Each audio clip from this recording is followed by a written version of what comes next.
All right, we are going to start talking about complex numbers. And here we go. All right, when you're adding complex numbers, well, let's talk about what a complex number is. A complex number is a number that can be written in the form a plus bi. It's got an imaginary real part and an imaginary part. Okay, when you're adding complex numbers, adding does not change the sign of what you're adding for the second complex number, so you just combine like terms, real with real, imaginary with imaginary. Okay, if you're subtracting, be careful. When you're subtracting, you're going to change the sign of the second complex number. So you're going to have to distribute the negative, change the signs of the real part and the imaginary part, and then combine like terms. Multiplying, you use the distributive property, but anytime you get an I squared, remember that turns into a real -1. Remember, I stands for an imaginary unit. Think of Pinocchio. Pinocchio just wanted to be a real boy. Well, I can't be real unless it gets squared. Once it gets squared, it turns into a real -1. Okay, and to simplify a number using I, list all the factors of the radicand. The -1 comes out as I, and then you simplify the radical like we've done for years. All right, so here they want me to subtract. Again, for this complex number, 3 is the real part, 8i is the imaginary part. -2 is the real part, I is the imaginary part. We really just combine like terms, but I have to distribute that negative first. So I'm going to have 3 plus 8i plus 2 minus I. And then we can combine like terms. So the real number with the real number makes 5. The imaginary unit and the imaginary unit makes positive 7i, and we're done. All right, so if I do this one, I'm going to distribute the positive. So I have 8i plus a -9, which is just going to be -9, and a positive times a negative is a -I. You always put the real things first. There's not another real constant, so that's -9, but I can combine the i's, which gives me a positive 7i, and we're done. All right, you have this one. We're going to distribute the negative, so I have I squared plus 1 minus 8 minus I cubed. Well, we've got a couple things going on here. This I squared, anytime you get an I squared, that turns into a real -1. So this becomes -1 plus 1 minus 8. Now this, I cubed. Well, I don't want I cubes. I want I squareds. Would you agree that I cubed is the same as I squared times I? And I still have I cubed. I just rewrote it using powers because I squared times I to the first is I cubed. Why would I want to do that? Because anytime I get an I squared, it turns into a real -1. So if I bring everything else down, and I combine like terms, this -1 and +1 cancel. This is going to be -8 plus 1i. And I'm done. I can't combine imaginaries and reals. All right, so you try this one. Hit pause. Come back when you're ready. And hopefully you got 2. If you did not, let's look at why. If I distribute the positive, I have 5 minus 2i plus 4 plus 4i. If I combine like terms, real and real makes positive 9. Imaginary and imaginary make a positive 2i. And there's my answer. All right, try this one. Hit pause, come back when you're ready. And hopefully you got 3. Okay, if you did not, let's look at why. I'm going to distribute the positive, so I have 2 minus I plus 7 minus the square root of -7. Now, we're going to have to simplify this. I can't break 7 down, but you can't leave a negative under a radical. Your negative under a radical always comes out as I. So now if I combine like terms, I have real and real makes a positive 9. I have an imaginary and imaginary, but I can't combine them because this one has a radical and this one doesn't. So if I write it, minus I square roots of 7. I mean, that could be done, could be considered done. what they got right here, how they got this, was they took these two terms and they factored out an I. Okay, so if they're putting it at the back, but if I factored out an I here, okay, so if I divided by I, that would give me, well, I'm going to divide by negative I, actually. Well, no, yeah, because it's going to turn positive. No, it's not. Okay, yeah, I'm dividing by a negative I. Okay, so that would be a positive 1. And this would cancel, and that would be a negative divided by a negative would be a positive square root of 7. And that's how they got their answer. They just factored out that I from both of these terms. Okay?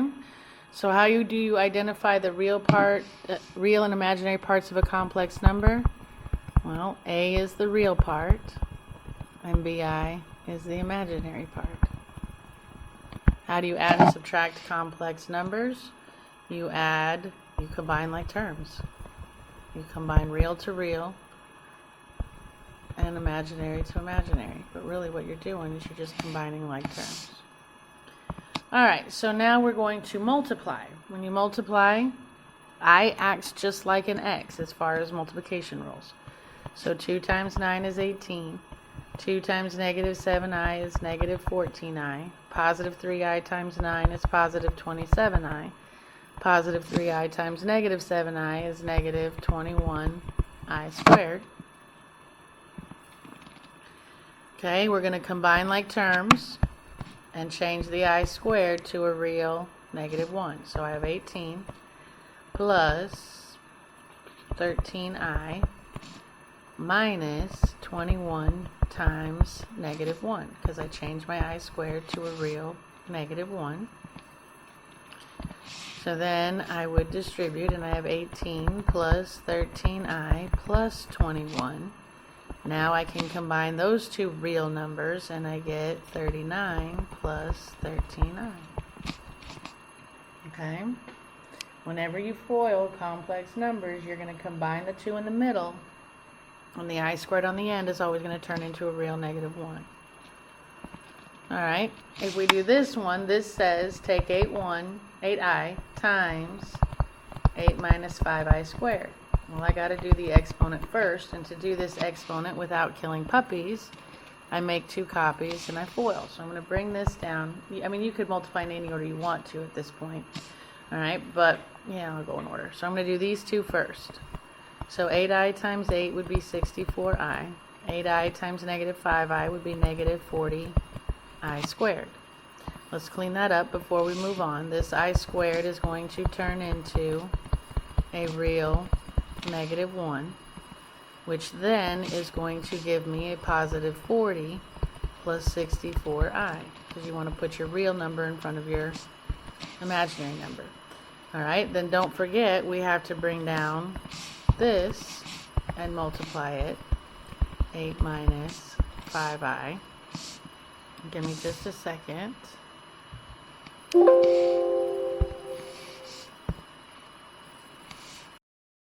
Alright, sorry, I had to get a calculator.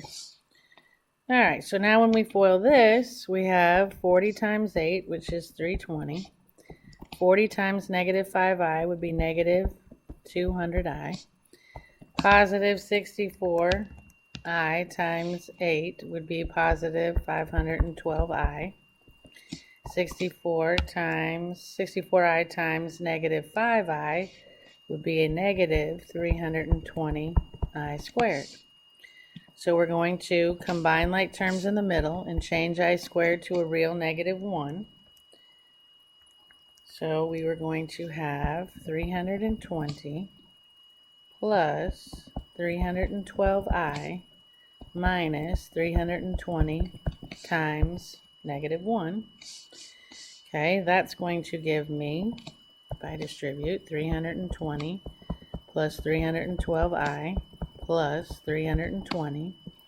Combine like terms, and I have 640 plus 312i. And we're done. Alright, you try this one. Hit pause, come back when you're ready. And hopefully you got 3. If you did not, let's look at why. If I distribute the I to the first one, I get 7I minus 5I squared, which I'm going to clean up before I multiply by the other one. I can change I squared to a real -1, distribute, which gives me 7I plus 5. Written properly gives me 5 plus 7I, that now I can multiply by the 9 minus 4I. And if I distribute, 5 times 9 is 45. 5 times -4I is -20I. 7I times 9 is positive 63I. 7I times -4I is -28I squared.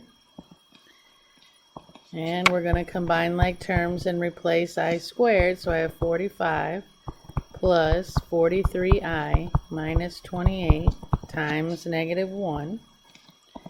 Distribute, that's 45 plus 43I plus 28. Combine like terms, that's 73 plus 43I. Okay, so if you did not get that, I hope you figured out where you messed up. Alright, the radicals, square root of 15 times the square root of 15 is the square root of 15 squared, which is just 15. Okay, then we're going to have this, which is going to be -8I square roots of 15. Then we're going to have this, which is going to be positive 8I square roots of 15. And we're going to have this, which is going to be -64I squared. Combine terms in the middle, replace I squared, I get 15. These actually cancel out because these are conjugates. When you have conjugates, the radicals and the i's will all end up either going away or turning into real numbers. So those two cancel, minus 64 times -1. Distribute, I get 15 plus 64, which gives me 79. And notice that we don't have any I left. Okay, like I said, when you multiply conjugates, the i's are eliminated, so are the radicals. Alright, so if we try this one, these are not conjugates, so this is not. First of all, you can't evaluate anything with a negative underneath. So the first thing you have to do is get that negative out. This is going to be I square roots of 16 plus 5I square root of 7 minus 3I. And then the other thing I noticed is that 16 is a perfect square. The square root of 16 is 4. So I can rewrite this as 4I plus 5I times the square root of 7 minus 3I. And again, I could FOIL now, but these are like terms. I could actually just combine them and get 9I. And now if I distribute that, I get 9I square roots of 7 minus 27I squared. The I squared turns into a real -1. Distribute, I get 9I square roots of 7 plus 27. Write it properly, 27 plus 9 square roots of 7. They put their I at the back. I don't like mine at the back because it always looks like it's underneath that radical if you're not real careful. But I know that this is the way that they're going to write it on Math Excel. Me personally, I like my I here because I don't like it looking like it could possibly be underneath the radical. It's not. The whole point of having the I was because the negative was under there. Alright, you try this one. Hit pause. Come back when you're ready. Hopefully you got 1. If you did not, let's look at why. Again, first of all, the square root of 9 is 3, and the negative is going to come out as I. Plus 3I. This is going to give me 6I. Sorry, just 6I. Times 4 minus 2I. That's going to be 24I. That's going to be minus 12I squared. The only thing we can simplify is changing the I squared to a -1. So I have 24I minus 12 times -1. Distribute 24I plus 12. Write it properly. 12 plus 24I. Okay? So how do you multiply complex numbers? You use the distributive property. and you combine like terms. Alright, so write the expression in the form bi, where b is a real number. Well, like we were doing before. This negative comes out as I, and the square root of 144 is 12. So my answer would be 12i. This one, the negative is going to come out as I, but 136 isn't perfect, so so it's still in, and I need to break it down. By 2 would be 68, by 2 would be 34, by 2 would be 17, and 17's prime. So I've got 2 2's, which makes a perfect square 2, and these guys have to go back in. So altogether, my outies are an I and a 2, and my innies are a 2 and a 17. So my answer is 2i square roots of 34. And again, they'll write 2 square roots of 34 with an I on the end. I prefer it like that, but I'm pretty sure that's how Math Excel takes it. Alright, so you do this one, hit pause, come back when you're ready, and hopefully you got 6i. The negative comes out as an I, and the square root of 36 is 6, so my answer is 6i. Okay, do this one, hit pause, come back when you're ready. Alright, the negative comes out as I. 268 stays in because it's not perfect, but I'm going to have to break it down. By 2 is 134. By 2 is 67. I think that's prime. So I've got a pair of 2's, which makes a perfect square 2, and 67 has to stay in, so 2i square roots of 67. Oh, look, you put the I there too. Alright, so how do you identify? We already talked about that. And we are at homework, so happy homeworking, and I will see you next time.